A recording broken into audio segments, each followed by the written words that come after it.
most important rebellion of this period is called the Kuki Uprising.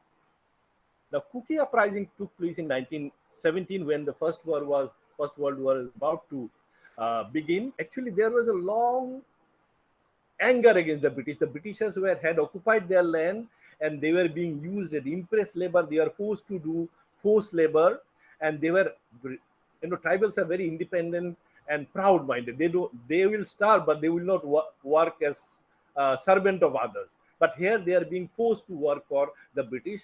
All this time they had objected, but now they are being forced in a large scale to fight another man's war, what is known as in their language white man's war. They are saying, why should we fight white man's war in Europe?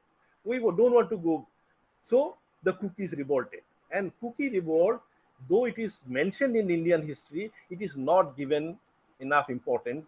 I just want to say that according to the British record, the expenses to suppress the Kuki uprising was much more than the expenses of suppressing the 1857 rebellion. So that shows how important it is.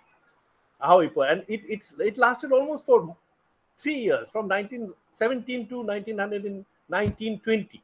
It lasted. Eventually, of course, they were suppressed, and most of the Kuki chiefs were transported or hanged, and it was completely suppressed. So this is a very important uprising that need to be mentioned. I must mention that this Kuki uprising is quite known in Indian history books, but the importance, it is finished in 2 lines or 1 line, but it should be given much more space, because according to the British themselves, it was much more important than the 1857 revolt themselves. The Britishers were very, very scared. The tribals, their idea was the the tribals are very, very violent people. They don't believe in submitting memorandum, and they believe in killing people, and killing their oppressor.